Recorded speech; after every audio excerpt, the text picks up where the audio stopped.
All right, bet. I'll get to tune real quick. All right, y'all, we back. This is the Shattered Illusionz podcast. I'm messing with my intro these days. I am your host, TK McKenna. Will I take him to the greatest? Guys, I'm playing producer and everything tonight, so please just bear with me. I gotta change the camera already. One second. Well, while I do that, CMarty, how you feeling, bro? Hey, man, I can't complain. It's Friday night. Had an amazing week. Just turned 31. So I had an amazing birthday week, man. So a lot of love. I'm truly blessed. And, man, I'm happy to be on another episode of Shattered Illusionz, man. And this is, first of all, happy birthday again, bro. Appreciate it, man. man. 31 is nothing to sneeze at, as you're going to see here shortly. But what you doing? You doing anything big? Man, went out on Sunday night. Saturday I did the High Rocks relay race / obstacle course. That was dope. And Friday we did the podcast. So that I had a full weekend. Oh, and last night went to Burner Boy. So had a full weekend, man. So that was truly a blessing. Great birthday. I got no complaints there. So 32 gonna be better. You know, awesome, man. You got to be out the country or something next Oh, time. next year for sure. Yeah, but I want to cool it this year. I got too much momentum right now, bro. Hey, bro. You feel me? You got to keep the momentum while you got it. I'm telling you. All right, guys. Before we start, and this camera's still annoying me, but listen, just bear with me, guys. We got a couple of announcements here. Guys, follow us on TikTok, Instagram, and Rumble. Also, like the video. Ladies, we are putting together a Shattered Illusionz team who's going to be headed by somebody that you guys might know. So if you want to be on that team, just go ahead and DM us on the page, and we're going to get back with y'all. Or if you want to come on the show, just let us know. Also, guests who want to come down and shatter some illusions. As CMarty would say, man, do not just DM us on the page talking about how can I get on. Value is what you lead with in all aspects. I'm not saying we're the biggest platform in the world right now, but we will be one day. So if you want to come on, have a conversation. Don't just say, how can I get on? Lead with some value, then we'll talk. But with that being said, I'm going to ask you again, CMarty. CMarty, how do you feel your mental health is going these days, bro? Man, listen, bro. My mental health has been amazing. And, all the obstacles I reach, a lot of people can't even tell that I'm going through something. Yeah. Because my energy just be A1,000 every day. And I pride myself on that. And that's what real men do. We go through our shit, but we don't let it affect the people around us. I can still provide value and be of service and be 100% myself to everybody else. Bars. And see, there's a reason I asked you that, bro. Mm-hmm. I think that, let me just go ahead and get to it, man. I've been kind of prolonging this. Y'all, CMarty didn't really know about the outline of the show, but I'm about to tell y'all right now as soon as I fix this camera real quick. Hold on. Yeah, I really know nothing, man. I know nothing about this show. So Rob said he got a surprise for me. So I'm excited to hear what Rob got to say. I'm sorry, what TK got to say. You can edit that out. Nah, you good, bro. All right, guys. So this is a show that I really don't want to do. I want to ask you this first too, CMarty. Mm-hmm. Like, how familiar are you with like the red pill space, like the actual like the artists, the people that write the books, things like that? I know a few people. I'm pretty much new to it. Probably within a year and some change. But I'm gonna be honest, man. As far as red pill, clearly Andrew Tate. Yeah. What's my boy MTR? Oh yeah, I love MTR. Most of the stuff I watch though for red pill is Coach Greg Adams because. He talks about more than women. He's talking about financial. He's talking about business. He's talking about real estate and just a lot of stuff that men, specifically black men, need to know about our community. So that's pretty much, yeah. Shout out MTR. Shout out Coach Greg Adams, all these guys. But the reason I'm able to talk about women and the way that I do, and I know so much about them, is because I've read so much theory and also I have experience as well. So I've read a lot of the older people, like this guy named Mystery, who was an early pickup artist. Mm-hmm. This guy named Pook. This other guy named, what's the guy's name? Styles. A lot of these guys basically laid the foundation for the red pill. Mm-hmm. And it was one guy in particular. He's not an older dude, but he's a less known guy. I spent a lot of the time on the internet trying to figure out like different articles, reading different people's opinions and stuff, right? Mm-hmm. So It's this guy. I'm gonna go ahead and say his name. Masculine Development. His name's John Anthony. Okay. John Anthony was a guy that really smart dude. He wrote about dating, SEO, search engine optimization, blog posts, making money, a little bit of everything. Touched a whole bunch of different avenues, right? What years we talking? He probably the last 3 or 4 years, bro. Okay. And maybe a little bit earlier than that, but he's pretty big in his niche of the internet. Okay. So I bought a couple of his courses. He's really good for like cryptocurrency and everything like that. So I'm in his Discord and I get notifications and stuff. And I was just scrolling the net one day, probably sometime last week, and I was sitting there, I'm like, something just kind of moved in my spirit wrong. And I got an email from one of the people I subscribed to. It was like, rest in peace, John Anthony. I'm like, wow. What you mean rest in peace? So I dig into it a little bit more. And like I said, bro, on the outside looking in, this dude has stuff together. You know, he's dating hot chicks, making a lot of money. I know for a fact he made at least $150,000 a month, probably a lot more. Wow. And what happened was essentially the dude unalived himself. You know, I'm not trying to say the word because Wow, of YouTube, man. right? So that kind of set in my spirit the wrong way because, like I say, from the outside looking in, this guy has it all together. And I think that the theme of this show in honor of John Anthony is going to be 5 ways to improve your mental health. So these 5 things aren't going to be in any particular order. They're just going to be things that in my experience have helped me with my mental health. And you just feel free to jump in anywhere you want to, bro. This my lane. You know that. So you already know, bro, the first place we're going to go. Number 5. Fellas, if you want to improve your mental health, this is going to be a lane that CMarty already talked about and it's in right now. Uh-oh. What do you think it is, bro? Get your big back ass in the gym. You stupid. If you're not in the gym, you stupid, man. Real rap. That's all we gonna say. So I'm gonna say a couple of things. I'm gonna flip it to CMarty real quick. You want me to start off? Oh, go ahead, man. Go ahead. Oh, no, I didn't know what you was doing. Okay, you about to fix something? Yeah, go ahead. Okay. So you can start off. Go ahead. All right, yeah. Fellas, you got to get in the gym, okay? There are scientific studies, specifically University of South Australia did a study on how the gym improves mental health and improves depression, right? Cures depression, gets rid of depression, whatever you want to call it. You're in there, you're releasing dopamine, you're releasing endorphins, and cardio specifically, like if you do some steady state cardio, Stairmaster, walking on the incline on the treadmill, that's great for your mental clarity, right? A lot of my best podcast ideas, a lot of my business ideas, they come when I'm doing cardio. It's a great space for you to just not think about all of your bullshit, and you could just focus, man. And sometimes you just got to think. Sometimes you might have a frustrating day, and you start that cardio, and you could really come up with some problem solving. And that's how I, whether that's women, whether that's financial, whether that's business, whether that's stuff with clients, family, that's where I come up with the solutions to my problems in my cardio. So get your ass in the gym. That's just the mental side. The physical side, as far as your nutrition, when you in the gym, if you want results, you have to eat correctly. What you eat directly affects that mindset. Okay. When you go to the fucking Sweet Green and you see a line, people in there calm, they're happy, they're smiling. Hey, can I get the salad? You go to fucking Popeyes or Taco Bell, you got people in the drive-thru arguing about the fight, about the crash cars. That's because that type of food affects your mind negatively. So your food has a direct effect on your mental. I could do this shit all day. This ain't my podcast though. But go ahead, TK. Let me hop in here Go real ahead, quick, bro. Do your thing. You talking your trash, bro.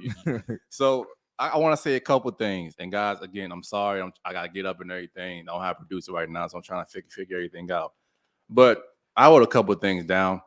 Like CMarty said, bro, the gym is so important because of your mental health. And also when you work out, it creates a natural high. The high you try to emulate from getting drugs or doing things you shouldn't be doing, the gym is going to do that for you. I think that I have gone through probably the toughest 2 years of my last, the whole life over the past couple years. And the gym has been a consistent thing for me. It allows you to build not only discipline in your life, but mental discipline. If you can make yourself be in pain every single day, like the gym does, you're able to survive things that are harder than the gym. And I think that if you're struggling with your mental health, not working out is probably one of the worst things that you can do. Because how many times have you had a bad day, CMarty?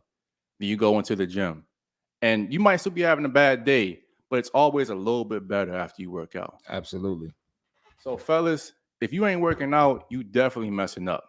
And I kind of agree with what Andrew Tate says. I don't think that depression is, I'm not going to say it's not real, but it's definitely overdiagnosed in this day and age. Oh yeah. If you call yourself depressed, but you're not working out, you're not getting any kind of sunlight, and like CMarty also said, the type of food that you're eating, realize that everything is energy. If you're eating low vibrational food, the Popeyes, the Burger Kings, all these seed oils, it's going to mess your mental health up. I'm not saying don't indulge in them whatsoever, but make sure that any kind of food that you have that's like that, it's in moderation. 80% of your food should be coming from whole food, single ingredient foods. And 20% you go ahead and indulge, get your Popeyes, your Burger King, and things like that. But do not make it the other way around. Don't let it be 100% of your food coming from that stuff. Hell no. Because it's gonna mess your mind up. Got anything else on that, CMarty? Yeah, I'm gonna add a couple things. Ahead, First thing about depression, why I don't feed into it. And a lot of people, this is a real controversial topic. A lot of people get mad at me about this, but if something tragic happens and I become depressed, right, and I just focus on how fucked up it is, how I'm sad, how things aren't going to be the same. She broke my heart. I made a bad investment, whatever the fuck it is, right? You got to realize that at another point in your life, you're going to be depressed again.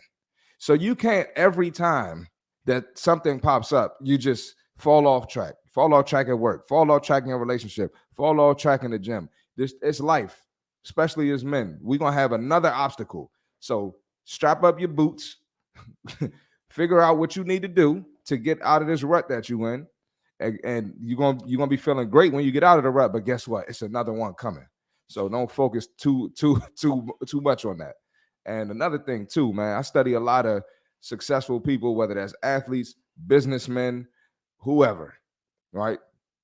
They all have a story where they pretty much dealt with some shit, whether that was being in poverty, whether that was getting heartbroken, whether that was a coach cutting them from the team, somebody saying they're not that good. The list goes on. But most of them overcame what it was that probably sent them into a depression as well. So I like to emulate people that I like to follow people that I want to emulate, that I want to be like. So if you listen to some bucko who fat as hell, don't got no money in his bank account, and you listening to him like, it's okay to be depressed, and this ain't a ninja I want to be like, fuck out of here. I'm going to listen to the guy that's successful, that got the M's in his bank account. And they got the same approach as I do to depression. So, for sure, man. And guys, I think CMarty basically summed it up. Like, as a man, you cannot afford to let your feelings dictate you getting work done. Only children and women have that luxury. Because at the end of the day, either the work gets done or it doesn't. And at the end of the day, nobody's going to care whether you do or you don't. So Andrew Tate said some real things. He said that, I'm going to have trials and tribulations in my life. It's inevitable. But do you want to be either a sad loser or a sad winner? Facts. That's all you have to think about, guys. It's going to happen regardless, so you might as well make the best of it. That's all facts, bro. It was something else I wanted to add, but it just slipped my mind That's real cool, quick. Man. This is the conversation. Give me 3 seconds. Let me think of it. It was one more thing I wanted to add. Fuck, it was a good one too. All right, we good, bro. It'll come back. It'll come if it comes back. I might gotta do it on the spot, bro. My bad. Oh, nah, you good, okay, bro. all right, this is a conversation, bro. Yeah, like for I sure, said, for sure. All right, so after we got that one, guys, get your ass in the gym. There is no excuse anymore. And I'll say this last thing before we move on to number 4. Guys, You don't have to be Arnold Schwarzenegger. You don't have to be some strong bodybuilder. I don't care what you do. Get your ass moving for 60 minutes a day minimum. Get some kind of sweating. You could be doing running. I wouldn't advise yoga, but you could do yoga. You could do CrossFit. Just do something to get your heart rate up and get those endorphins released. Because a day at the gym will always make you feel better. I don't care what you're going through. All right, so number 4. Have clear goals and execute on them. That's probably one of the biggest things that I can think of as a man. Because without clear goals, you're essentially like a traveler without a map, just walking and not going anywhere. And that's the worst place to be as a man, just being aimless without any kind of direction. And one of the books I was talking about with our boy Junior down here, shout out Junior, is Outwitting the Devil. Man. And it basically talks about when you have no kind of direction, they call it a drifter. You're just drifting through life with no kind of purpose or anything like that. You don't want to be that person as a man. So I'll share a personal story with you guys. I had my very first panic attack probably 2.5, 3 years ago. Mm-hmm. And when I had that panic attack, you ever had one of them joints, bro? I think so. Okay. Let me hear what you got to say, and I'll see if I can relate. So I ain't gonna hold you. Like when I first heard about a panic attack, I'm like, these niggas is some whores. I was just crying about some stuff, right? Mm-hmm. But one night I was just laying in bed, and there was some stuff that I know I should have been doing, but I kept putting it off. I was like, man, I'll do it tomorrow. Mm-hmm. Tomorrow turn to the next week, and then Mm-hmm. next week turn to next month turn to next year. So I just kept putting stuff off. And my soul and my masculine essence as a man knows you shouldn't be doing stuff like that. Mm-hmm. So I created this situation where I was putting things off, and then it caused me anxiety to a point where it just got to a tipping point. I was sitting in bed one night, just chilling like any other night, about to go to bed. And bro, I swear, like my jaw locked up, pause. I couldn't breathe. I was having like this hyperventilating attack. Mm-hmm. And I could not stop it whatsoever. I'm like, bro, if I was to go ahead and die, I would be happier doing that than sitting there having this panic attack, Wow. bro. I ain't gonna hold you. I haven't had that. Yeah. So what I realized was that the reason I was having this panic attack is because I kept putting things off that I knew I needed to do. And I'm to a point now, bro, as a man, you know what you should be eating. You know you should be going to the gym. You know you should be trying to make more money. When you don't do those things, it's going to manifest in your life. It might not be a full-blown panic attack, but something's going to go wrong because as a man, we have a God-given purpose to move and create. And when you're not doing that, we're not aligned with God's purpose, things like that's going to happen to you. Yeah, I mean, I feel my best when I'm aligned with my purpose. Yeah. And this kind of goes on what I wanted to actually say about depression. Go ahead, bro. When you're aligned with your purpose, you're going to piss a lot of people off.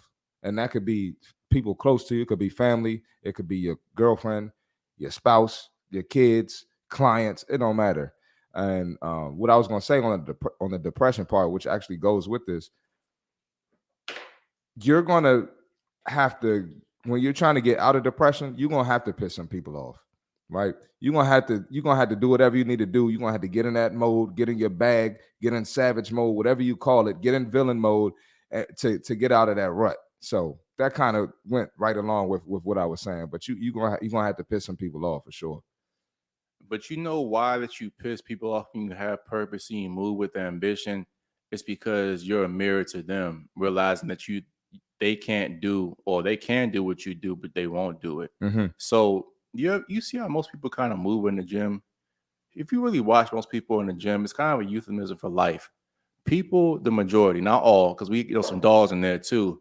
But people in the gym, what are they doing most of the time? Just kind of lollygagging between sets. Yep. Talking on their phone. Just kind of sitting there. And that's kind of how most people move through life, just kind of aimless. No, absolutely. But bro. dudes who are in there who are actually putting the work in, it's like, boom, boom, got to go next set. I want to get in, get out as fast That's as possible. how y'all do. Y'all be moving. Bro, that's how y'all do. That's how it should be. That's why I like working out with y'all. Facts, bro. And you be doing the same thing. Yep. I know that you got your clients, so you can't really necessarily do that all the time, but that's how you should be through life. in there with the purpose, but most people are just kind of aimless moving through life, bro. No, absolutely, And, bro. and I kind of want to go off some things that kind of help me have some clear goals. First thing I want to say is to have clear goals, you actually have to write them down. Most people don't write their goals down, Mm-hmm. and things that don't get written down don't really come into fruition. That I've learned a lot of the time. Yep. So you want to have those clear goals, and then you want to break them down into smaller tasks. Yep. That are more achievable. So my first thing when you have these clear goals, always say to win the day. And what I mean by winning the day, guys, don't start your day on your phone. Because if you start your day on your phone, it's going to be a downward spiral from there. Always tell people, every guy that I talk to, no phone in the first hour to 2 hours of your day. You need to get up, do something that's going to put life into you, whether it's read scripture, whether it's go for a walk, stretch, yoga, meditation. Do something to start your day in a productive state. Because when it's like Isaac Newton says that objects at rest tend to stay at rest. Objects in motion tend to stay in motion. So if you start your day in motion in a good flow state, it's going to carry you over to the rest of your day. I need that quote because we kind of talking about that on my podcast. Oh, right. I need that quote. Yeah, that's perfect. That's a lot of motion, bro. Go ahead. I'm gonna give a not a counter to what you say, but my day, since I'm a personal trainer, I pretty much I got to get going when I get up. Facts. So I don't really, I'm already up early. I'm not waking up earlier to stretch or go for a walk because it's early as hell.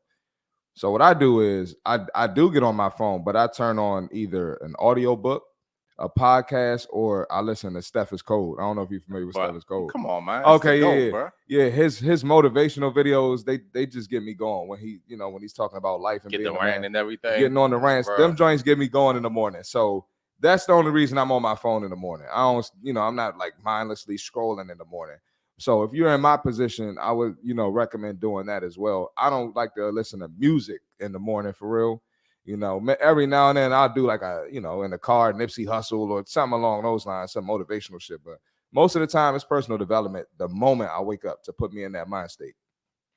But bro, let's keep it a buck though. Most people ain't like you.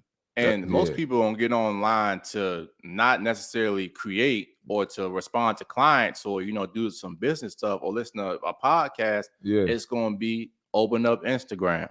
Yeah. And you open up Instagram, you see that baddie on your timeline. You're like, damn, now I got to jack off.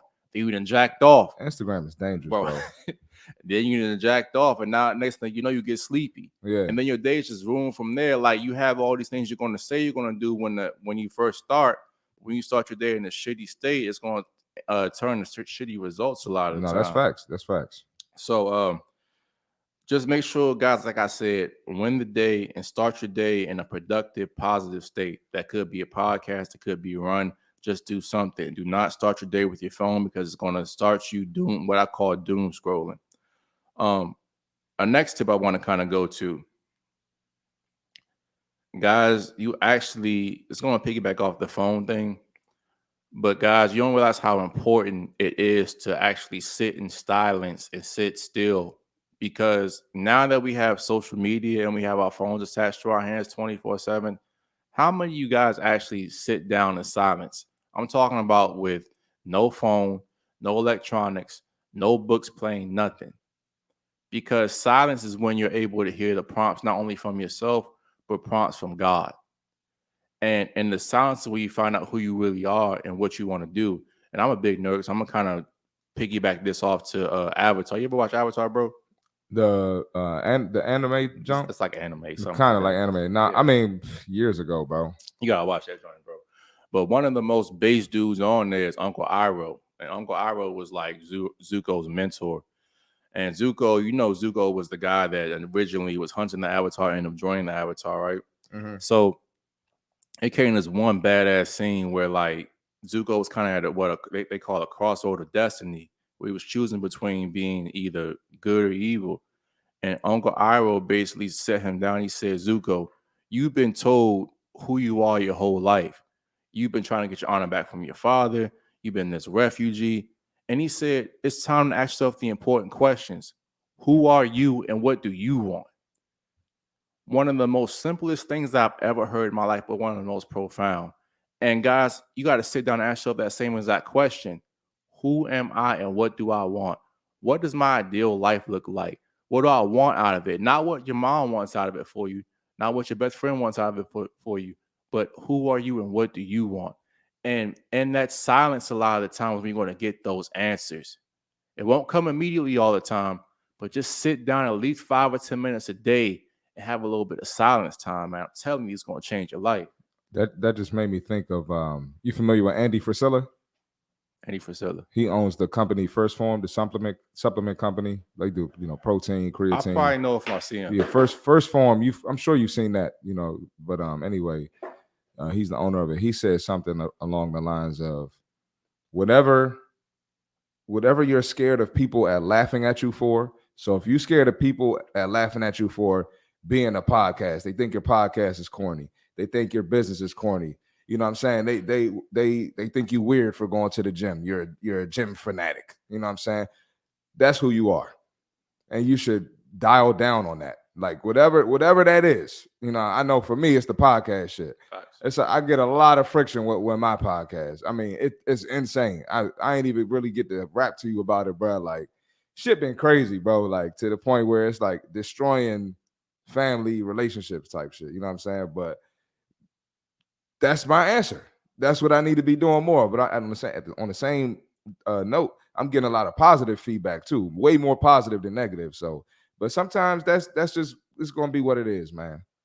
So it's so where you say that, bro. And people, like I said, people laugh at you, and not saying they're laughing at you, but people get that friction and things because you're basically showing them what they're not doing with their life.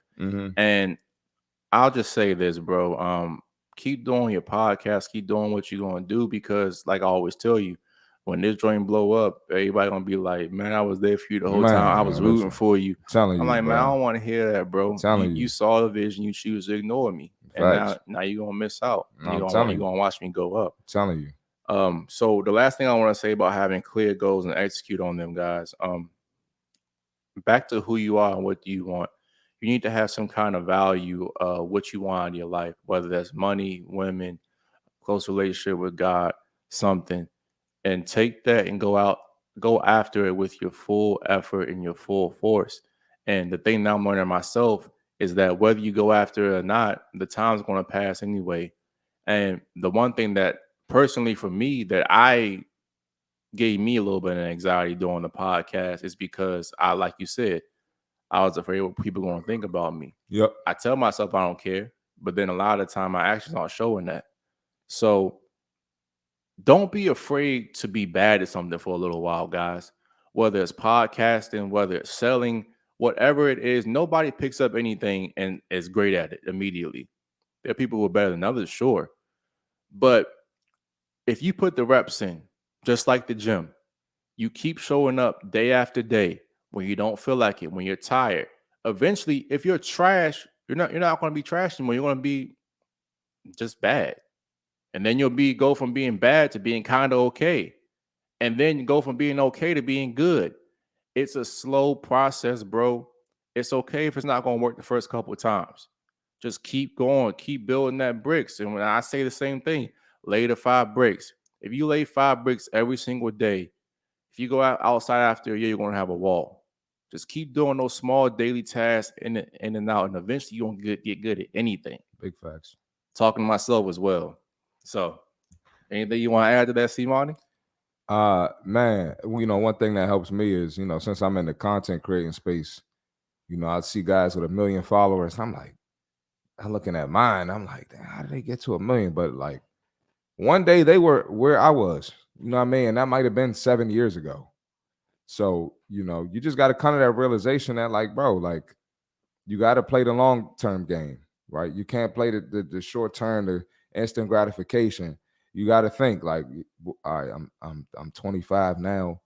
If I start now, where am I be at when I'm 30, 31? Where am I be at when I'm 35? What is this going to lead to? You got to play the long-term game. So don't ever get discouraged about where someone else is. Yep. And we've had so many people down here that, you know, have a lot of followers, and they all say the same exact thing. I mean, we just had Vontae down here, we had Goofies down here, we had Pre down here. A lot of people who have been putting their marks on and like really like kind of laying a roadmap down for content creation over the past couple years, and they all say the same exact thing. It's going to be like it's going to be times where you doubt yourself, but you're not fighting. You're not only fighting your doubts, you're fighting your insecurities. You're fighting the algorithm. You're fighting a lot of different things, bro. But just don't give up. I've never seen anybody keep doing something and end up worse off at it. It just don't happen. It's a law of nature, man. So just make sure y'all keep whatever you got going on, man. Keep your foot on the gas after haters and naysayers, because as soon as you blow up and make it, they gonna all say they were supporting you the whole time anyway. Bro, embrace that shit, bro. Don't nobody great walk around with zero haters. Look at, if you think, and this helps me too, if you can't handle the haters at a small scale, imagine what LeBron phone look like when he opens Instagram, bro. Imagine that shit. Imagine what Stephen A. Smith phone look like when he opens Instagram and Twitter. I mean, it's crazy, bro. So, you know, I be getting in my feelings sometimes about the negativity, but it can't even compare. But I think Myron from Fresh and Fit said this. He's like, hate always comes from below. You never see anybody who's actually doing better than you commenting on and saying what you should or should not be doing, I can bro. agree with that, bro. Like, I'm telling you. Like, it's always from ninjas that ain't creating nothing. At all. They got no platform. They ain't working on that, no brand, nothing. Mike Tyson has a great quote. Everybody got a plan until they get punched in the mouth. And that's that's real shit. Really how it is. It's like, that's people want to critique your stuff because it's easier to critique than to actually do. Yeah. I mean, bro, if you have so much critique for me, what I'm doing, why don't you make your own podcast and then do what you want to do? I ain't finna do that. But we always say it, bro. How many times we get people down here and realize that it's not as easy to be engaged and entertained on the mic as you think it is. Everything is easy in theory, man. You know, but like it took some practice. Watching Steph Curry shoot a 3-point, you like, that's easy as hell. So you go out there and try to do it like him. Yeah, all right. But that's when the professional. That's like, no, you professional, bro. You make stuff look easy, man. That's facts. All right, so before we gotta take a little bit of a hiatus before we start the rest of our list. So you ready for fantasy and nonsense? Oh Lord. You know that's going to be what you got now. This is a new segment. It's actually not really a new segment, but a new name for a segment we already had. So it's gonna be our video reaction segment. Oh, okay, man. So what we got? This is it the one? No, not that one. Not that one. I'm gonna say that one for the ladies, bro. God, that's gonna be crazy. That's going to trigger some people here. I can't wait for that. All right, guys. So hold on one second. Let me pull this up. All right. How come, you'll give it to a whack dude before and then make a good guy wait? I don't think that you're trying to make the good guy wait. I think that you want him to see the value in you. Sometimes I'm like, all right, if I give it to him too soon, he's going to think, you know, like I'm not a good girl, or there's no, like, you know, I'm just a quick, easy F or whatever. And I think that's sometimes what women will do. They'll make the guy that they really like wait longer, because that's who they really like see potential in. I might see a husband in you. And just like men, like, see certain women like, oh, she's wifey material, or, you know, she's just somebody I'm going to smash. I think women are able to do that as well. Like, you know, oh, you know, he's got a lot of good qualities. He got some good stuff going for himself. You know, I'm gonna just, you know, let me see how it goes. Let me make him wait for it. How come, you'll give it to a whack dude before and then make it. Now here, stop sharing, bro. Stop sharing at the top. Where that's on that? All right, okay, there. right now. Now go back to the screen. All right, CMarty. You saw the BS. This is why we call it fantasy and nonsense, ladies and gentlemen. This is crazy, man. What I will say is, in my 31 years of life, my best treatment from women have been from not being a good guy, from being the toxic guy, from being the guy who smashed, and then, you know, I might not text him back that night. That's been my best treatment, and I have no. This is no cocky shit. I probably got like unbreakable bonds with like 16 different joints, bro. They be having boyfriends, ninjas they talking to. They going on vacation with ninjas, but they always gonna call me. Hey, you want to work out tomorrow? You want to work out this weekend? Hey, can I come over? What are you doing right now? AKA, I want that dick. No, dead ass, bro. The shit is crazy, bro. Like, and so it's fucked up because I want family and kids, bro. I want a family, bro. Like on some like that. I want that more than anything, bro. Like I want to be Like I low key want to not be a simp, but I want to be able to love a woman and give everything. But whenever I do that, they get to fucking tripping, bro. And you already know. You already know. I know. TK seen it firsthand, bro. Oh, I gotta tell you about that too, bro. We was on the phone today. Oh, I see, Marty. All right, so let me go ahead now because I wrote some things down, fellas. And I gotta put y'all on game real quick. Kill them. So, fellas, here's what happens. Just like the top 10% of guys, we have rosters. We have women that we use for different things.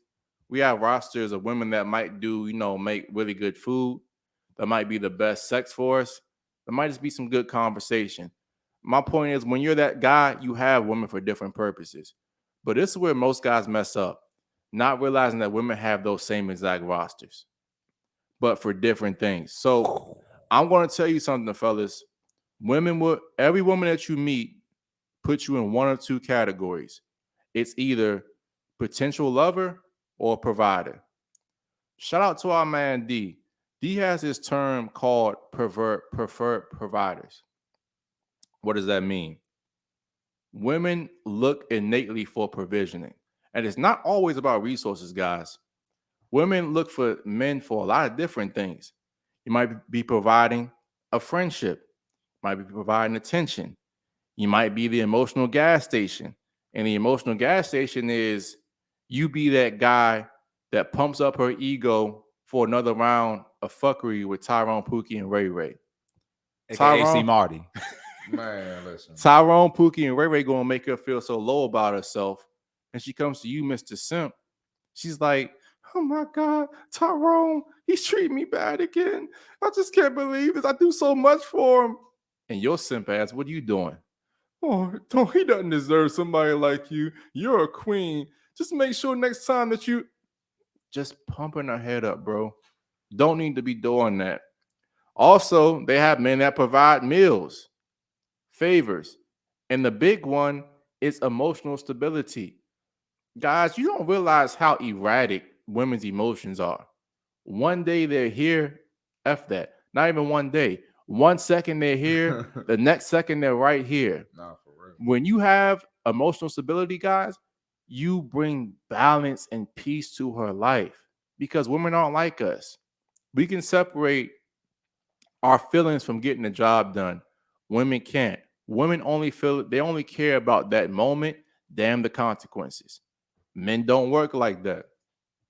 So, my next point, the lover will always be the one that gets her pure lust and pure attraction.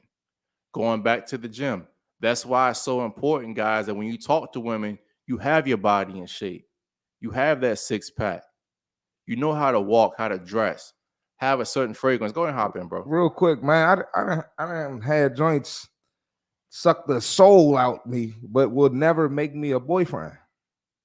It's crazy. It's just so crazy to me how, like, you'll get the best treatment from them, bro, and they really won't. They just, I don't know. They don't see you like that. Now, let me ask, though, do you guys think that happens, though, because women truly don't know what guys want? So, for example, they think, like how Shorty said in the video, they think that by, giving this dude the goods and not giving him the relationship, they think that's a stunt. But what they don't realize is that a guy's number one priority is the sex. It's not the relationship, because they feel like in their world, their win is the relationship. Yeah. Our win is not the relationship. Our win is the sex. Do you think they're just feeling like they just stunting on us by doing that? Yeah, they don't understand that, like, if we get the prize without putting half of the work in that the simp is doing, like, we winning at the end of the day. Like, and that's gonna fuck his ego up. And that was my next point. I'm glad you said that, Oliver. Like, women, I understand that it's unfortunate, but when you have sex and you give away your sex privacy like that to guys that don't know any better, or guys that you just kind of see as a one-night stand, just sexually attracted to, you lose value. And I'll tell guys, let's put you on game too. Attraction and love are two very different things to women. Yeah. Love is a stability for a woman. A woman can love you but not respect you. A woman can love you and not be attracted to you. Love is kind of very boring and docile. Now, I will say attraction is the thing that you want. And unfortunately for women, being attractive comes with more of these what we call toxic traits. Not texting them back, making her deny herself, making her unsure about herself, having other women around. These are things that innately give women tingles. It's like, damn, I can't control this guy, but it's just something about him. And I want to say from a personal level, the more that I have been an asshole, just like CMarty said, the more that I didn't care what they thought about me, the more that I made them impress me, not the other way around, the way more vagina I've gotten, bro.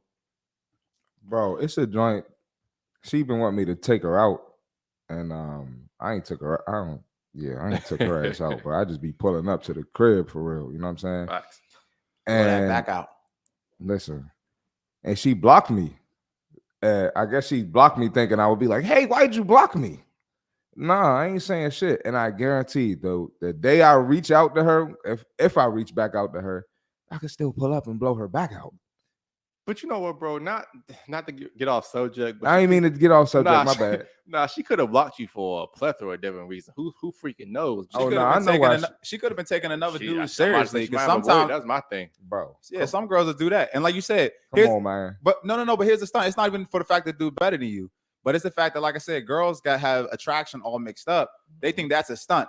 Oh well, I'm talking to this dude. I'm taking him seriously now, so I'm gonna just block this dude. Yeah. Ain't nothing personal, but what they don't realize is, shorty, you giving up the goods. The relationship is what you want, not what we want. We want that ass. Facts. So the last thing I want to say, well, two things I'm gonna say. Fellas, do not be nice. A nice guy is a weak guy. A weak guy is an unattractive guy. An unattractive guy doesn't get laid. What I will say is to be kind, but have firm boundaries. The thing that about me is that I used to just be a nice guy, but now I'm a kind guy because anything that I see women do that I don't like, I check immediately at the door. Immediately, because I know for a fact that disrespect going unchecked does not get better with time. Hell no. It gets worse. And I'm not afraid to lose a woman at this point in my life. If you can't be around because I have firm boundaries for myself, it's not a woman that I want around in the first place. If you get that upset because I told you no or I have a boundary, then you're just not a woman for me. And I promise you, if she get that upset off of one thing, how do you think she's going to be when you got 3 or 4 kids when y'all been married 10 to 15 years? It's going to get worse. Bro, that's a great point, bro. I never thought about that shit. That's a great point. I'm just telling you, man, that's how I operate with women. And the last thing I want to say about this, why women make you wait for sex. Guys, understand something. Women take secrets to the grave. To the grave.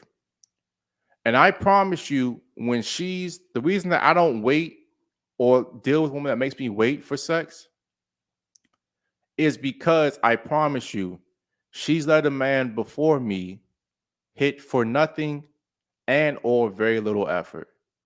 And I'm to a point now where I have built myself up. I become the type of man that women find attractive. I've gone through the fire. I'm still trying to get better. Don't get me wrong. But ain't no way on Front Street you going to be making me wait while Tyrone dogged you down for a 2-piece and a biscuit or sparked you up and dogged you down. And every woman's going to, I want to say this. Every woman has had a guy that they let hit for free or on the first night. Without exception, guys. And you don't want to be the guy that's taking her serious and wifing her when she was getting a 3-man train run on down in Cancun. Now, I think TK, that's a good point. 2 things. Sure. Number one thing, I think you need to really, really describe the difference between simping and being kind or nice, because some people get those things mixed up. Sure. And then also number 2, the guys, some of the guys, got to put this on the fellas. You got to decide what you want from a chick, because if ass is what you want, like there's a certain way to go about it. If a relationship is what you want, it's not to necessarily get sex as quickly. You can kind of take your time. I'm not saying go on like 3 or 4 or 5, 18 dates with the bitch and she don't fucking say nothing, but I'm just saying there's a way to go about it. Because someone's hitting that joint. No. Why are you taking her on them dates? No, look, there is always someone hitting the jump, but let's be clear. Hey, let's just be real. Some dudes really out here, hey, they want to wipe these hoes. They want relationships. And if they trying to do that shit, yeah, of course, every single bitch, you taking her from somebody, guys. So my thing is like, listen, just be smart with how you move. That's all I'm trying to say. Don't tolerate disrespect. But yeah. And let me go to that first point you made too, Oliver, that I want to make it abundantly clear.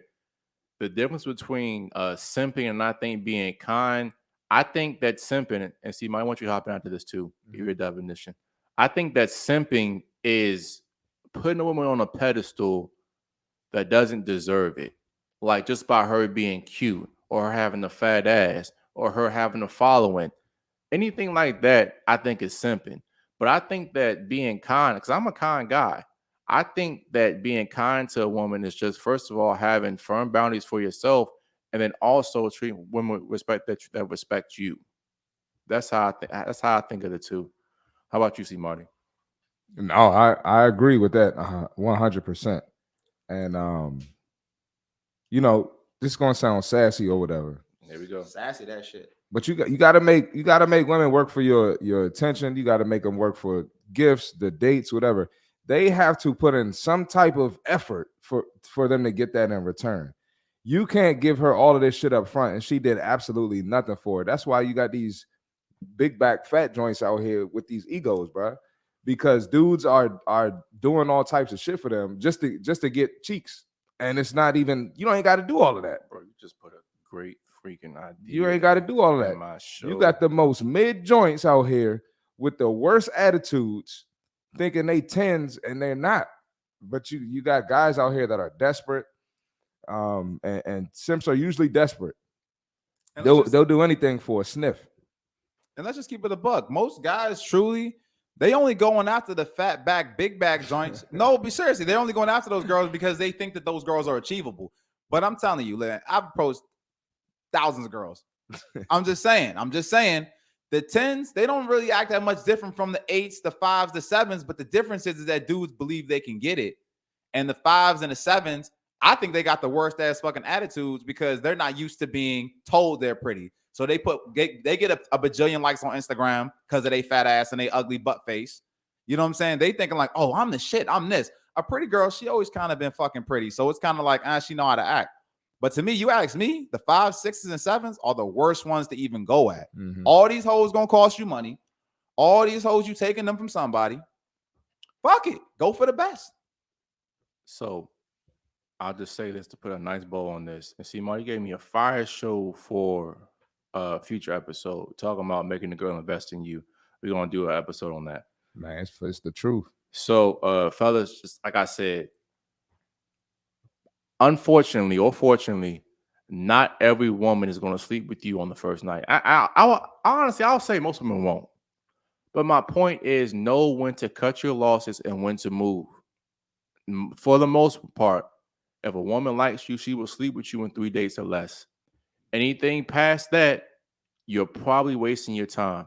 And one of the iron rules of Roller Tomasi is that a woman that makes you wait for the sex is never worth the wait, ever. So 3 days or less, you know what? Stick around. But after that, go ahead and pack your bags and move on to better leads. All right. So, and if you that guy, she'll come. She'll give it to you. She'll be ready to give it to you. Oh no, she'll facts, let bro. you know that. Facts. Okay, so back to our main show, man. So you kind of missed the beginning, Oliver, but we basically talking about John Anthony that passed away. He unalived himself, masculine development. So we're doing 5 ways to help guys in the mental health. So number 3, this is probably one of the biggest ones too. I will say limit social media and your vices. And we talked about this earlier, CMarty. It's a phenomenon that's become popular now, and it's called doom scrolling. You ever wake up in the morning, the first thing you do is reach over on your coffee table, nightstand, or whatever, and grab your phone. You start opening Instagram. You open TikTok. You're watching one video. One video turns into 2 turns into 5. The next thing you know, an hour and a half is going by. 2 hours are going by. And you're like, what the hell did I even look at? Mm-hmm. Bro, your phone is robbing you so much of your productive time. I will challenge every man out there to just go through a day of picking up your phone, talking on it, scrolling, and look at your screen time. I promise you, the majority of you guys have screen times in the 7 or 8 hours on the light end. And if you aren't running a business or creating content, there's no excuse for that. Put your phone down, get some work done. Because, like we just said, the theme of this podcast, and one of my things in life is that if you have a problem right now, it's only going to get worse. I'm telling you right now, this is how messed up I am. Bro, I am conscious of it. And I still have problems with that sometimes. Like, bro, your phone will rob you of your focus if you don't if you don't put some kind of like timer on that.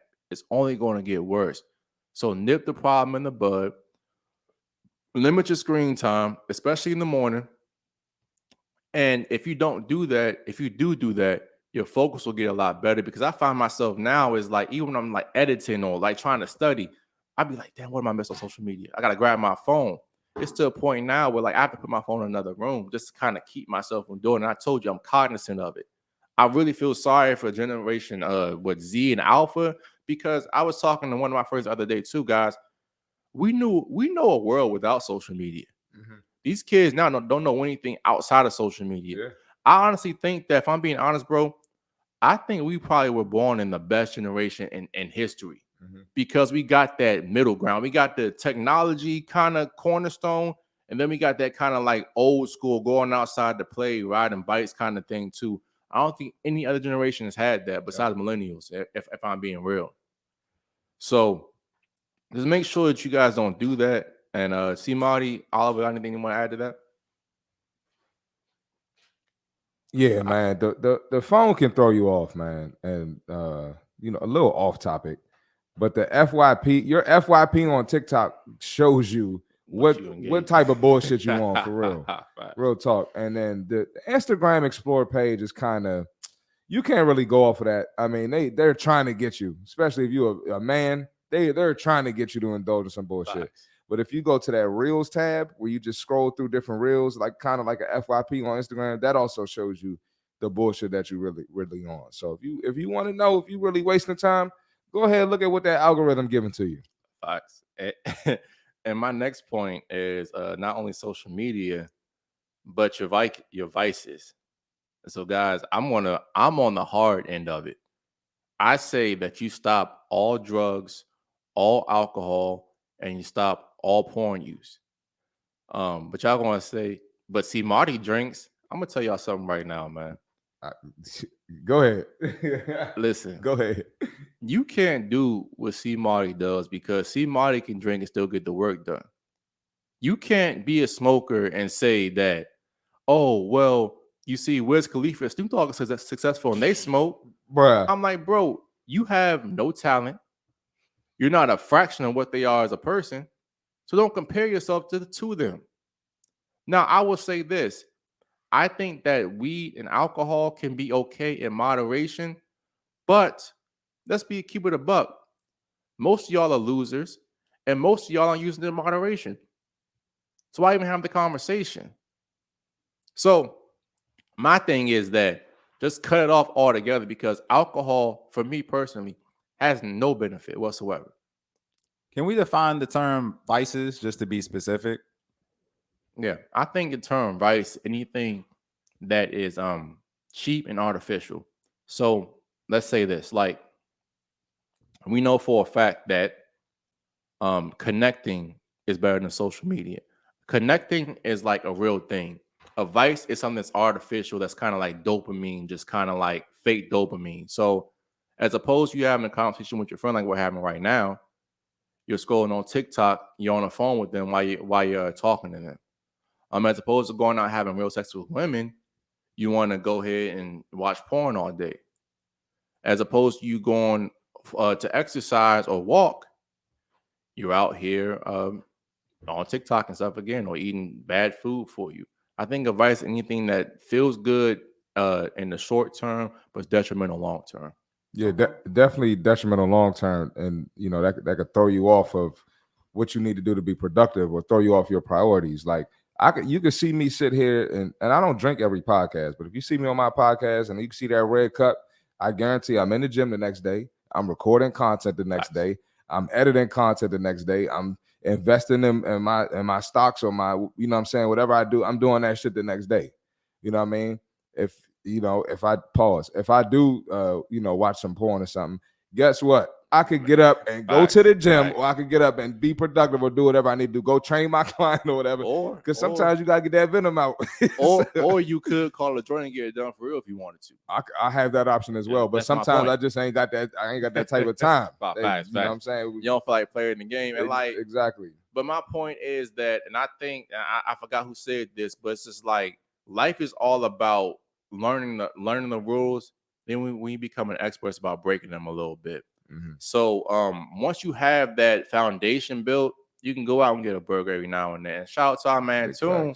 Toon was built like a damn cyborg. Goddamn truck. And we was sitting there talking about how he was eating 4 crumble cookies the other day. That's my man, because I be doing some stuff like that too. But my point is, you ain't Toon. I know that Toon, if he eat 4 of them, he's gonna be in the gym right the next day. Big facts. He eating his diet. His diet is clean and pristine 90% of the time. That's right. Don't compare if you don't got a body like Toon or CMarty or Oliver, don't compare yourself to them, because you ain't them. Hell, Oliver been off, man. Shit. Hey, look, I gotta cut back down, man. But hey, summertime. Oh yeah, we back 6-pack again. You feel me? But yeah, you know how I go. If you ain't got the talent of a Wiz Khalifa or a Snoop Dogg, don't compare yourself to them. Allen Iverson, he used to drink a lot, but Dennis Rodman. Rodman. And then, I did a post about smoking, and people brought up all these NFL players that smoke. Dog, those are the top 1% athletes in the world. Not bro. Even top 1, like probably top 0.01%. You're not them, bro. Stop talking about it. You work at T-Mobile. The thing is, I think when it comes to things like that, I think we all have different vices and things like that controls. The biggest thing is when they start affecting your priorities. Like, for example, okay, you can bring up this NFL player that smoked, but my question is to you, that person bringing it up, okay, what's your workout plan look like? Does your workout plan look like this this NFL football player? No. Does your diet look like his? No. CMarty want to come on and drink? Okay. Does your workout? Do you work out as much as him? Do you work out as much as you know what I'm saying, TK? So it's like you have to ask yourself, you bringing up this 1% of this person's life, but are you doing the other 95%?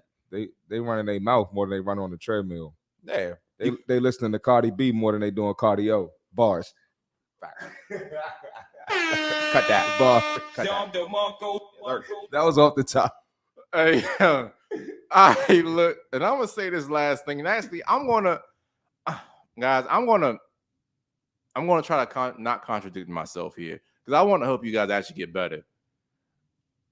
I said this on the last show, is that discipline is like a muscle. You have to work it to get to the point where you're going to be just in that top 1%. So as opposed to going cold turkey, and I realized that with me and a lot of people, when you go cold turkey, you're inevitably going to stop doing it because you feel deprived for so long. So as opposed to you guys watching porn every single day of the week, cut it back to 5.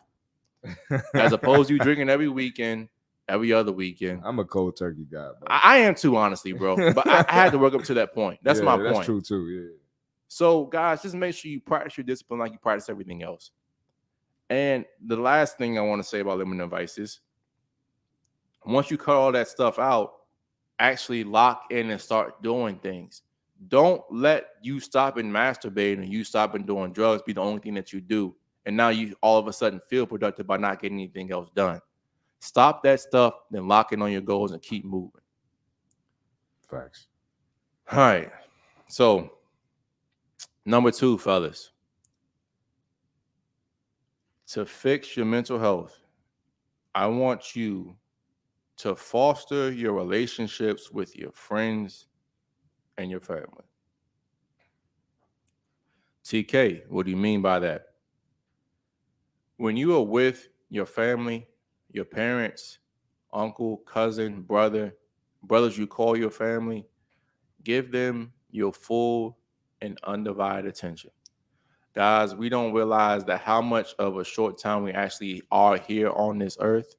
we all have about 75 winters, summers, springs, falls, if we're lucky. Especially your parents, your elders. Once they're gone, you ain't never getting them back. So when you're with those people, not only tell them how much you appreciate them, but also make sure you show it by doing small gestures. I try to make sure that when I have people that I care about, that I allow them to speak to me, that I talk to them and give them my full undivided attention. I try to make sure that I at least meet up with a friend that I haven't talked to in a while, at least once a month for dinner, lunch, and not pay for it. Just small gestures like that. And what I'm saying with John Anthony a lot of the time is that the men that didn't know what John Anthony was going through, everybody, as always, now coming out saying that, oh my God, I wish I would have just talked to him. Guys, you actually have to go in and talk to your boys, like for real. And that's why I asked CMarty just before this episode started, bro, how's your mental health? And most people, when you ask them that question, they're gonna give you, I'm good, bro. But actually take the time and say, bro, how you doing, man? And actually say, you know what, I have time for a longer version of your story. Don't give me no short answer. Actually tell me what's up. How can I help you? Those things go a very long way because we already know, bro, as men, nobody cares about us. Don't give a shit. It's real shit, bro. God cares about us, our parents care about us, and our friends do. But at the end of the day, actually talk to your boys, man. Don't just be like y'all just getting up, drinking, and smoking all day. Talk to them, man. Check in on them. What do you feel like is the number one reason why you think guys don't check in with their guys more, like their boys? That's a good question, bro. I think that as men, we have so many competing resources with our time and our attention. And we also think that most people don't really care in the first place to even have the conversation. I know I had to get out of that myself because I'm like, you're not really asking because you care, you're asking because it's a nice thing to ask. That's true. So I think that just honestly having more empathy for everybody, especially men and your boys, that'll go a long way. And I kind of want to put this on some other things is the one thing I've had to learn over the past couple of years as well is the ability to have difficult conversations. And there have been family members that have done dirty things to me, things that I think are extremely wrong and not necessarily the best thing to do. But I had to do a couple of things with myself. I had to, first of all, apologize for the role that I played and things going wrong, because I don't care what happens in your life, it's always something better that you could have done. I don't care if the person 99% wrong, you're 1% right. It's always something that you could have done or better foster that relationship. So whether it's your mom, your aunt, your cousins, go have these tough conversations and say, you know what, this is going to feel uncomfortable, but we have to have this conversation. We're going to move forward. Like, why did we fall off? Why'd you say what you said to me? Why are you being an asshole to me? Have these conversations. So many people put these things off. They either put them off so long they don't end up happening, or you put it off long enough so you build up so much resentment you end up exploding. Don't do that, guys. Just go have these conversations. What would you say to the guy that says, hey, I tried to have the conversation and the individual wouldn't listen and they just blocked me out? What would you say to that person? Go to the gym, get a new circle of men. So you're saying like cut them off? Are we talking No, about, I'm not saying family cut 'em members off. or Or what? like just cut them back, kind of? We talking about family members or what? It could be family members, friends, somebody that they thought that was really close to them that you said, you know what, I'm going to take TK and CMarty's advice. I'm going to go open up. I'm going to reach out. And, you try to open up to that person about some real stuff because some people going through some dark stuff. Right. And that individual is just like, hey, man, look, I can't take it pretty much. Or you're trying to have that tough conversation. They just don't want to hear it because they're in cognitive dissonance or, they too into themselves. What would you say to that guy? You can't share with them no more. So how would you say? You say cut them back, cut them off, or give them less back. of Cut back. You don't have to cut them off. Cut back. That's not somebody you can open up to. That's not somebody you can share with. That's not somebody who you can get some gems or some game from. But I truly believe that, and it might not be the gym where you need to find your new circle of men. It could be, I don't know, somebody who does something similar to what you do. It could be the freaking golf club, the golf course or something. but you need to find a new circle of men that have the same mindset as you. It could be on the internet. It could be, it might sound a little weird, but it could be a family on the internet. I feel like with my podcast, I do my podcast lives, and I pretty much created a family within the comment section. You know what I'm saying? For sure. So people can share stuff with me through there, and we talk about it, and I'll give them advice, and people in the comments will give them advice. So Can I be honest with y'all though? And I'll say two things. The majority of people who harbor some kind of resentment to their family or their friends, in my experience, the majority of them never had that conversation. They'll just do passive aggressive things, like might say something passive aggressive and then hold on to it and then talk to other people about it. yeah, Facts. So I would say to that man, first of all, have you actually tried to have the conversation and realize when you're talking to people, the one thing that most people are going to do, it's a very delicate conversation. But when you have the conversation, never go into it with an accusatory tone. I think, Oliver, you taught me this. When you use words like I, you, and come at them like that, they're going to shut down automatically. There's a way to have a conversation. My aunt always says that you attract more flies with honey than with vinegar. So an example of that would be, hey, you know what, like, bro or mom or dad, I love you. And I feel like that the things that we've done and the things that conversations we've had, I could have done some things better. And I feel like that I understand that this is your first time living as well. But if you and I want to have a relationship, I love you, but we gotta talk about this. And I really feel like that very few men actually have that conversation with their parents or their friends. Now, if you have had that conversation and you actually were sincere, I say two things.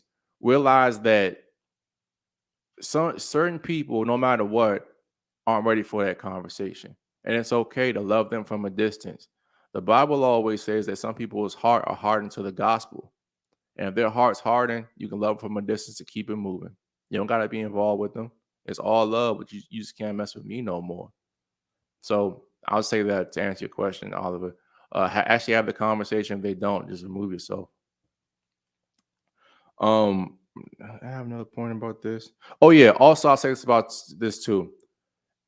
My parents, especially my mom, I've had to learn the power of forgiveness for a lot of different things. My parents have said things to me that have scarred me, that have been very disrespectful, and that have been just things that a parent shouldn't say to a child. So I will say there's two things. One, understand that your parent has their own life before you existed. And the reason I'm bringing that up is that we all have our own trials and our own tribulations, all things that made us the person that we are. And when I was younger, I used to I didn't care. I didn't want to hear that. I'm like, you know what? You're my mom, you're my dad. You shouldn't be saying that to me. You should know better. But as we all know, reality is often disappointing, as Thanos always says. They are imperfect, incapable human beings like everybody else. It is not excusing their behavior, but my point is sometimes you have to rise above them being who they are to you and learn how to forgive people.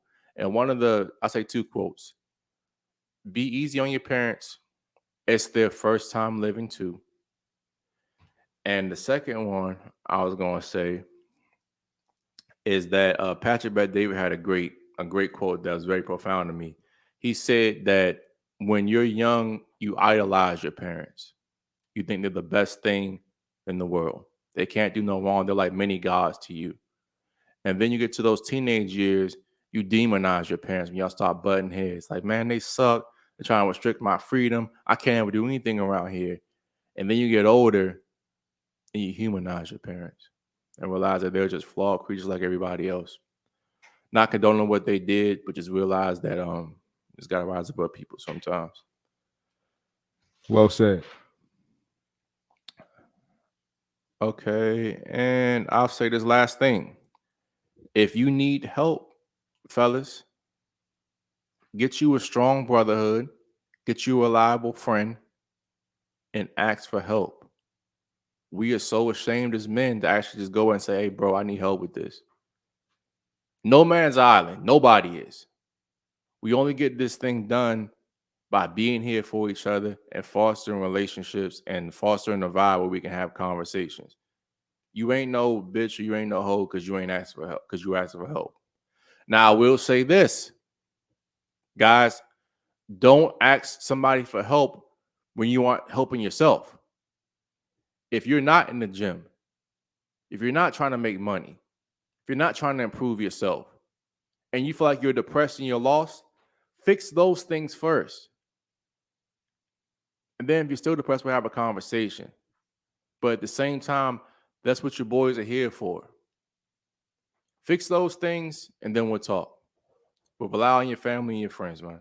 What would you say to that guy that says, okay, I'm going to open up to my girl, let her know how I'm feeling, pretty much about everything that's going on? How do you feel about that? I know we all seen the Shaq clip that went around, and, you know, it said, hey, never open up to your girl. What would you say to a guy like that says, you know what? F Shaq, I'm going to open up to my girl anyway about my problems. What do you think? I always say this, and I've said it on the show 1,000 times at this point. Your girl's not your mom. Your girl's not your best friend. Your girl's not your therapist. I never bring my girl a problem that I don't have a solution for. Now, don't get me wrong. Sometimes, and I don't even want to say this, but I'm going to say it. Vulnerability can be a strength to the relationship to a certain extent. And I'm not saying you crying about an insecurity. I'm not saying that you're crying about you losing your job. I'm not saying you go to your girl about every little thing. But sometimes just saying, hey, you know what, sweetheart, you've been here for me. I appreciate you. Like just small things like that. You show a degree of vulnerability and you close back up. That can foster a relationship. But as far as talking to her about your problems, hell no, man. You go to God, your boys, a mentor, your parents, somebody that is not relied on to like be sexually attracted to you. Because at the end of the day, if you're a girl's man, she has to want to have sex with you, man. And that's the unfortunate part. And she can't have sex with the guy that she feels like is not a mover, not a problem solver, can't hold himself together. I wish it wasn't that way, but it is what it is. What you got to say about that, CMarty? Anything? Any comments Nah, on he's that? absolutely right, man. The game is the game. You got to play the game or get played. Yeah, I'm personally like cold-hearted. I don't think you should open up to your girl about shit. And this may be fucked up, but life is rented. I look at everything as rented. The place you live in is rented. The girl you have is rented. You know what I'm saying? Everything you have is rented based on your use, your value, and the lagging indicators that you did months ago or years ago. And it's all borrowed time. So if you come to your girl trying to say, oh, well, I'm going through this and I'm dealing with this and A, B, C, D, E. To be honest, I say deal with your shit yourself. If you're not strong enough, because I feel like it's just as dudes, this is my personal opinion. We should, like I said, you can handle the females' problems. I don't believe that they made to handle ours. I don't believe you should open up for shit. And that's my personal opinion. I can't, And you know. like I said, as I get older, I get more nuanced, and I understand that one thing about content creation, nuance is not really a thing. People want you to be either black or white. Now, I will say, if you had to choose one way or the other, opening up or not opening up, I definitely agree with Oliver. I agree as well. All right, so fellas, this is the last one for the night. The number one thing to fix your relation, to fix your mental health, and this is number one, is you need to have a relationship with Jesus Christ. And, you know, the one thing that I've seen with this society, when you say things like the generic God term, everybody's okay with it. They have no problem with it. But when you start mentioning the name Jesus, people start getting very, very weird. Like, oh, well, no, Jesus wasn't like that. You know, he loved everybody. I'm like, bro, like, man, listen. The one thing that I've learned, and I'm not going to get too deep into it on the pod, but the more that you actually go out there, challenge your beliefs, and read all the evidence for Christianity and who Jesus was as a person and how he lived and for the resurrection, bro, you start to realize that that really is the one and only true way to heaven. And I'm going to say this. We all are going to have a day where it's time to answer to God. We all going to have to be accountable to what we said and what we done, both in and out of the body. And this is going to be a day, there's going to come a day where this podcast you're watching right now, I don't know when you're watching this. I could be gone at this point. My point is that you can't just live for things that are on the earth. And all the money's cool. Women, I love them. Sex is great too. But at the end of the day, if you don't have a relationship with God and the source, you always are going to feel empty, man. I'm telling you. So the thing about Christianity, people will try to tell you, people twist it and move it so many different times. But you got to understand the one thing. Once you believe in Jesus Christ and Jesus is the Son of God, you are saved forever. Forever. People want to say, oh, it's works. Oh, you got to work to get salvation. That's not how the Bible says. The gospel is very, very simple. It's simple as John 3:16. For God so loved the world that he gave his only son, that whoever believes in him shall not perish but have everlasting life. Boom. Forever. And bro, once you experience that, once you read the Bible, once you actually start praying and things, you realize, bro, you're going to have a peace that you can't understand, bro. I'm telling you. I'm a living witness to this. I'm telling you, the last couple years of my life have been hell on earth. But I still have a peace I can't even describe, bro. I still go through my trials. I still have bad days, but I still have a peace. And my favorite Bible verse is Philippians 4:6. It says, do not worry about anything, but in everything through prayer and petition, with thanksgiving, make your requests known to God. And the peace of God, which surpasses all understanding, will guard your hearts and mind in Christ Jesus.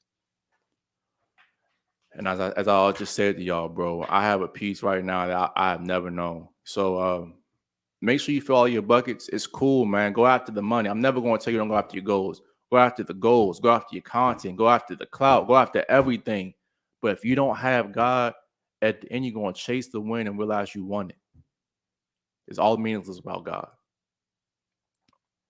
Anybody got anything? Yeah, just one thing I want to speak on when it comes to like, just like mental health and things like that. Just putting it a little more in like a practical sense. Just I'll say that a lot of the times, what I can speak for men.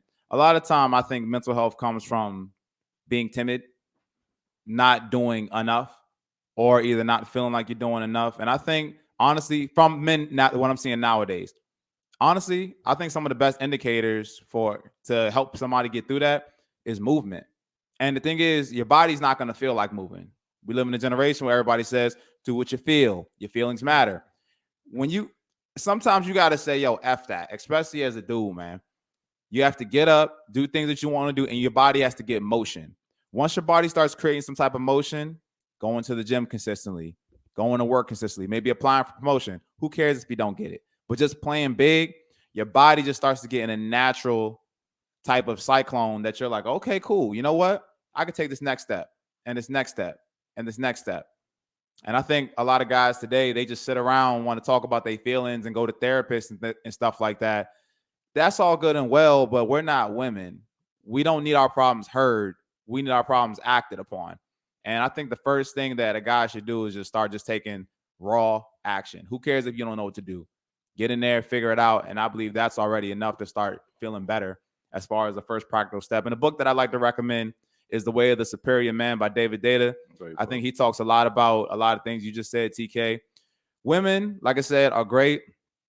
Money, all that. But at the end of the day, the only thing that's going to fulfill you is your purpose. So all these bitches y'all trying to fuck, all the money you're trying to get, it's going to be an empty fucking void if you don't find your purpose here on this earth. And that's what it is. All right, man. So, CMarty, got anything you want to add, man? Yeah, I just add something quickly. Another thing too, man, as men, look at all the men in the Bible and what they had to go through. Gotcha. There was never an easy path. And they all kept their faith, and they end up, getting to the promised land or living the way they wanted to live, living the life they wanted to live when they kept that faith in Jesus Christ. So good point. I'm glad you brought that up, bro.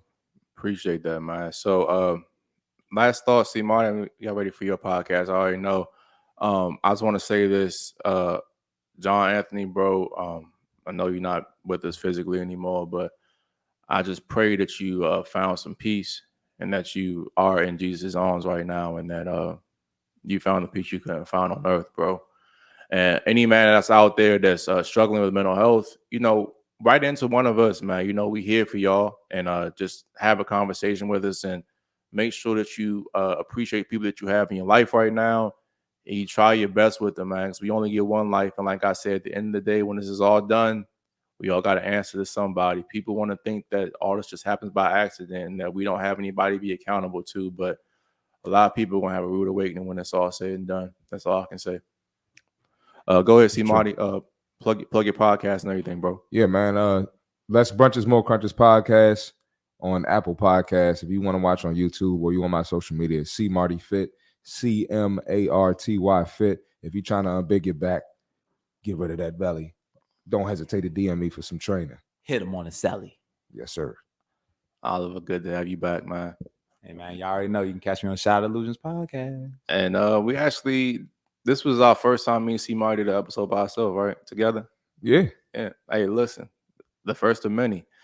So we got what y'all want coming next week. We got the girls coming back down here next week.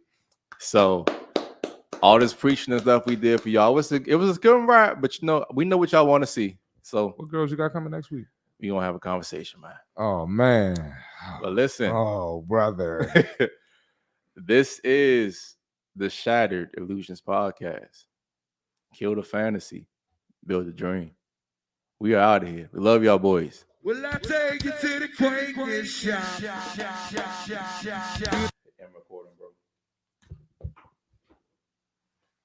My bad. I was fucking up on some of them goddamn angles, man. My fingers.